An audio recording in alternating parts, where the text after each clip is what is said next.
My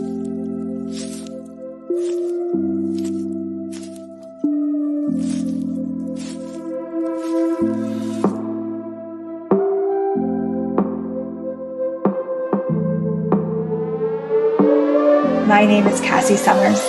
Welcome to the Curious Universe podcast.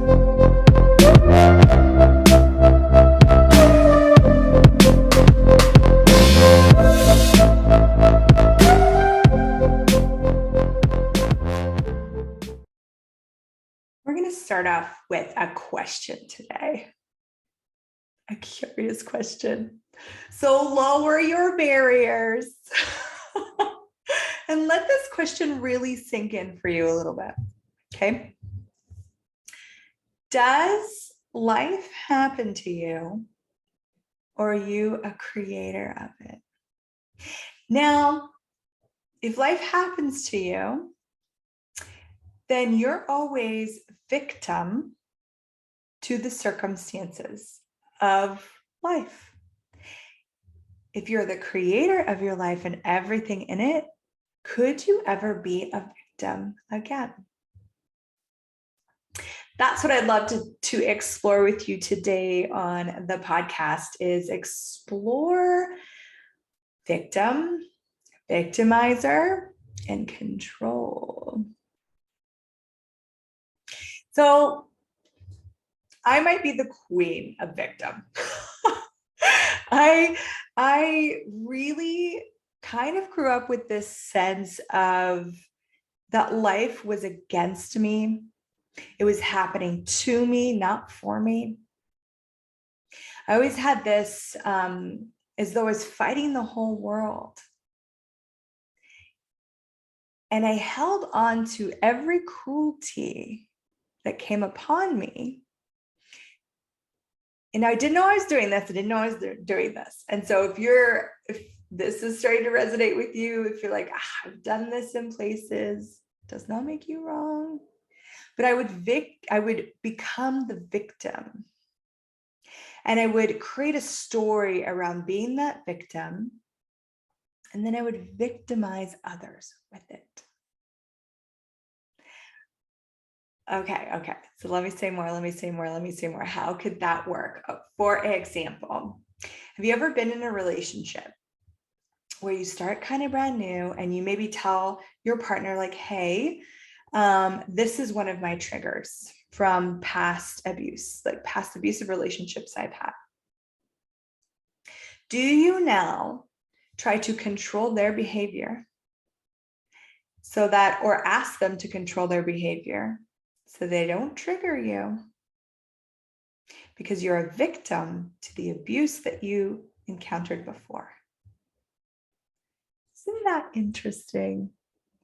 Isn't that?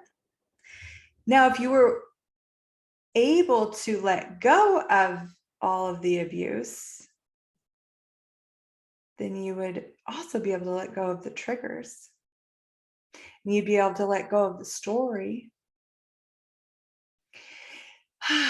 And then you could claim all of the awareness that you received from that experience, and you could create your life from awareness, not from the abuse of the past. So are there places in your life where you've created yourself as the victim? That doesn't mean that you make everything that's occurred into your life that you negate it, or you negate what it created for you or the hardships of it. Okay. So if you experienced abuse, it could be physical, it could be sexual, it could be emotional, it could be mental, financial. Okay. There's actually a huge spectrum of different types of abuse. To empower yourself doesn't negate, it doesn't make it okay that that person abused you. And I think that was part of why I always held on to it, as though that was going to create change. It's not okay for people to abuse you. But if you hold yourself into a victim of the abuse that you've experienced, then you can never be empowered to go beyond it. You're actually always stuck in this cycle of being the victim, trying to avoid being a victim further and victimizing everyone around you. And most of the time, we don't even know we're doing it. So what does it look like to claim that you're the creator of your life? And I've experienced a lot of abuse in my life. So when I first kind of came across this concept, there was a part of me that actually didn't want to claim that I was the creator of my life. It didn't want to know that I had a hand in any of the abuse that had gone on. But when I really looked at it, a lot of it was my choice to be unconscious, my choice to sweep things under the rug that I knew were not okay. It was a life I kind of was born into. And I never, from functioning that way, I never was able to actually free myself entirely, to free myself from being the victim. Now, what is life like as a victim? Well, you are at the effect of everyone and everything. You're at the effect of what people's needs are. You're at the effect of the insanity of the world. You're at the effect of your family. You're at the effect of your friendships. You are truly at the effect of everything. So you're kind of walking around like dodging bullets all the time. And you have to be on a bit of an adrenaline. You're kind of functioning from this fight or flight so that you can avoid as much abuse as possible. That's what living as a victim is. You aren't creating your life. You are handling and dealing with life, the life that is being created for you. If you don't create your life, the world will. You know, that sounds crazy because we're not taught how to create our lives. But if you don't create your life, the world will create it for you. And then you're always in the victim. So what's the benefits? What's the reward? Okay, so I'll tell you some of the rewards for me. If I was always the victim, okay, I had this idea that if I was the victim, then those that were doing the abuse would wake up to what was going on. If I let them abuse me enough, eventually they would go, oh my God, what am I doing here? Or if it was kind of like a group abuse going on, like I had a business partner that was extremely abusive. And when she'd abuse me in front of others, I thought if I allowed the abuse, the other people would wake up to it. And then that would keep them from being abused. Isn't that interesting, our psychology and the things that go on in our brain, huh? What are some of the other rewards where you're never responsible for anything? Because you're just the victim of what happened. It all happened to you. So you never have to be responsible, and therefore you never have to be wrong. Because I don't know about you, but I was made very wrong my whole life. But if I'm not the creator of anything, then I'm not responsible for anything. What are some of the rewards if you look at your own world? What are some of the rewards for holding on to the story or being the victim? For some of it, it's the control, because you get to control other people with it. This happened to me, so you can't behave a certain way around me. And if you do, you're vicious and evil. Or this happened to me, so now you're responsible for taking care of me. Or rewards.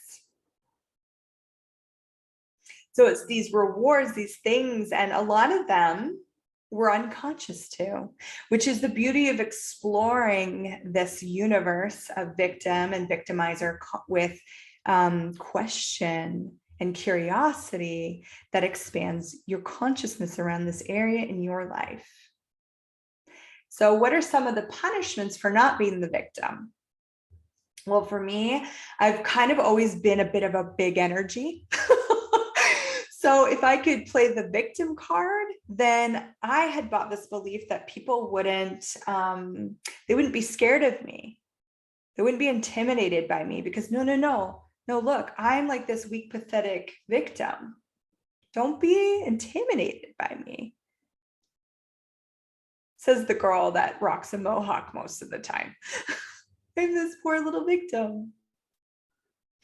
So the punishment was, if I wasn't being the victim, if I was being all of me, then I would have people come at me to try and knock me down. You've ever experienced that? In Australia, they call it the tall poppy syndrome. So you don't want to be the tall poppy.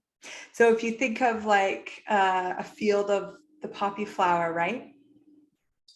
And they would want to prune the field, and the tall, like everyone's around this height, but the tall poppy is the one that's going to get cut off.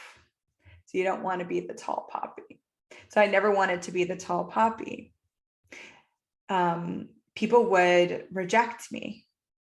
I had decided in my own little universe that I would never have any friends. I didn't, and then I had decided all these things about what it means to be a potent woman, a powerful woman, a woman that gets what she desires, that goes after it.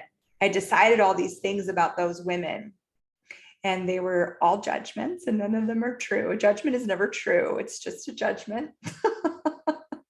I'd have a little bit of truths with lies attached in there, but it's just a judgment. I made it wrong. So I didn't want to be that wrong person. And so to avoid that punishment, this worked really well. Well, if I could be the victim, then I'm not that person, because that person can't exist if this person exists. It's dichotomous, right? You can't be the bulldozer power executive woman who has all the money and all the ease and be a victim at the same time. Didn't really work. So I had my rewards and my punishments. So what are your rewards and what are your punishments? Some of us believe that if we let go of the abuse, if we stop being a victim of the abuse, that more abuse will happen. But what if it's the opposite? What if in the claiming, owning, acknowledging of your potency and your ability to create, you could become the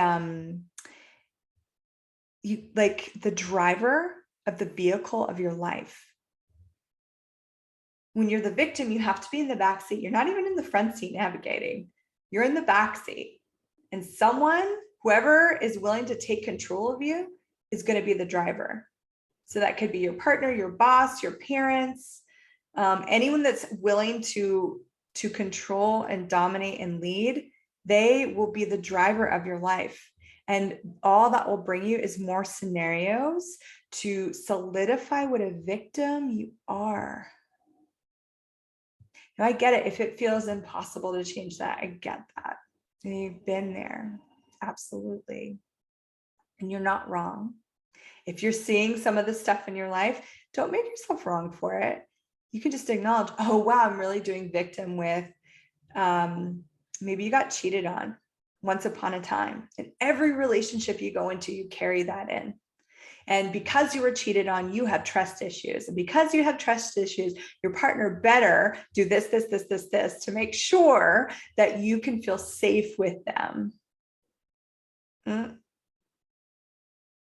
Imagine starting a relationship with no past, and you could create the relationship you'd like to have. So if you'd like to create a monogamous, honoring relationship, you actually create that relationship rather than getting into a relationship with, here's all the things I want to avoid.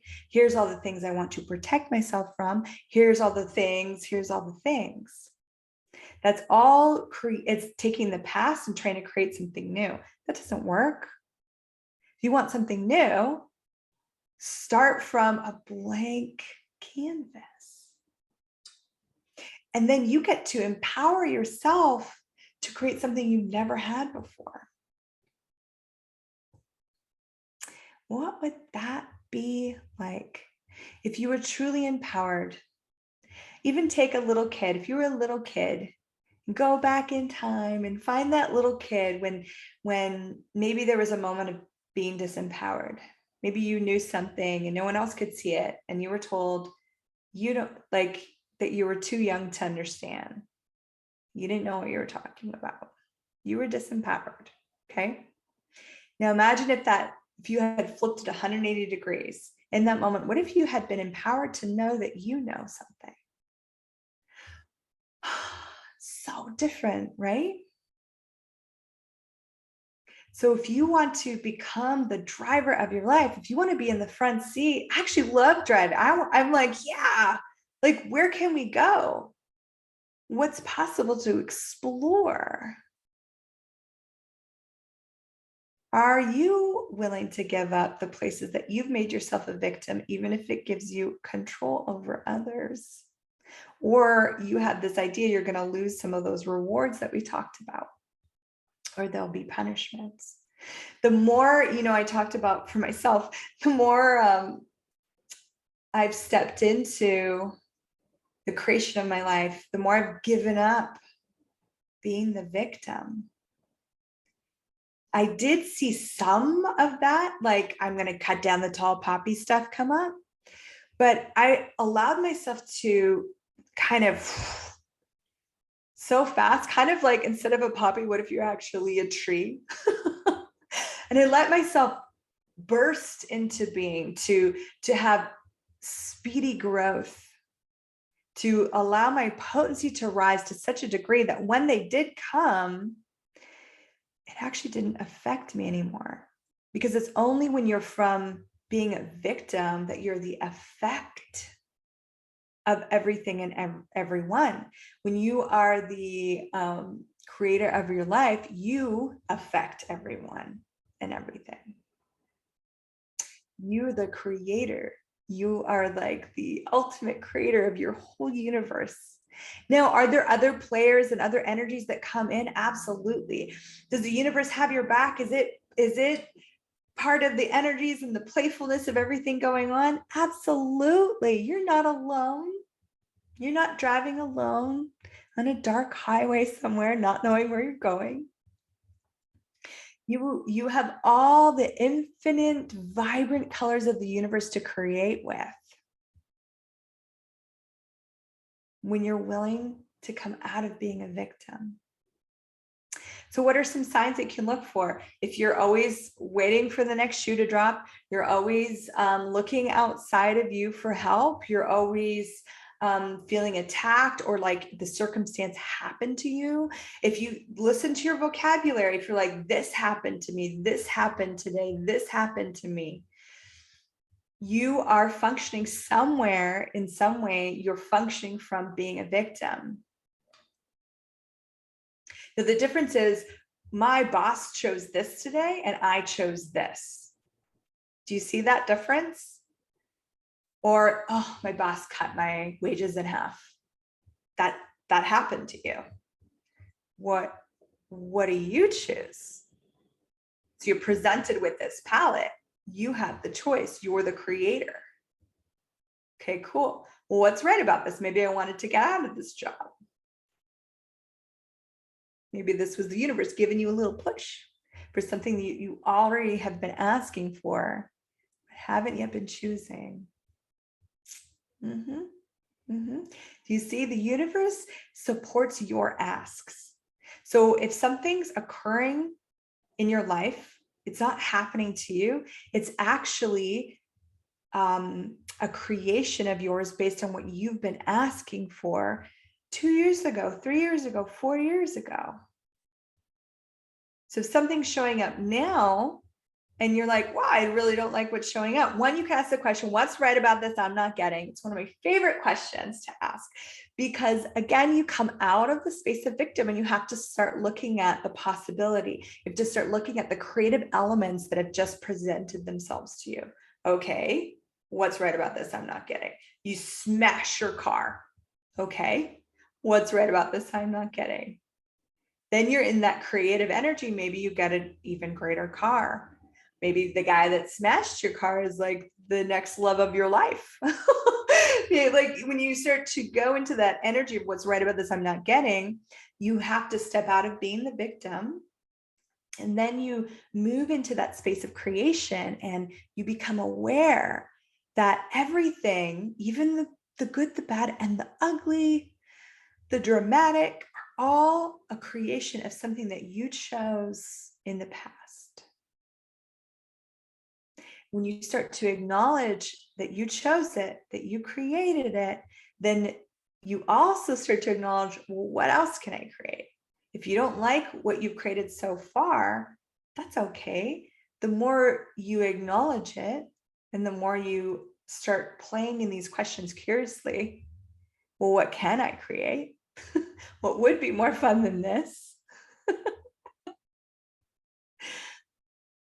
You become that friend, you become that person behind the wheel of their own life, and you're creating it as you go. You get to create it and change it and destroy it and create it again and create something new. And what else is possible? And what else is possible? And what else is possible?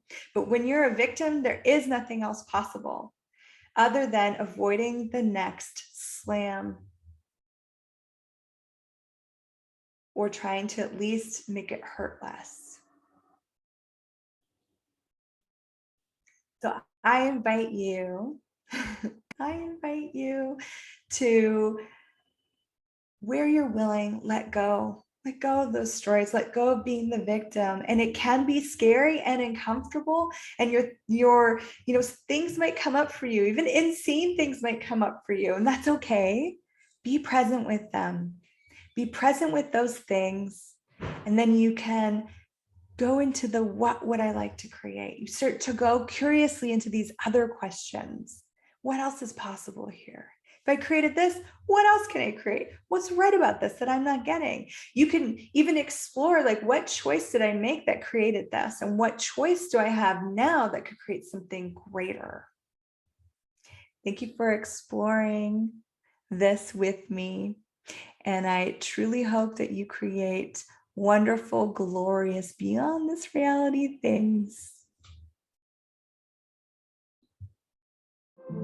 Thank you for exploring the curious universe with me. Your curiosity matters. And what if together we could create a greater, more curious world?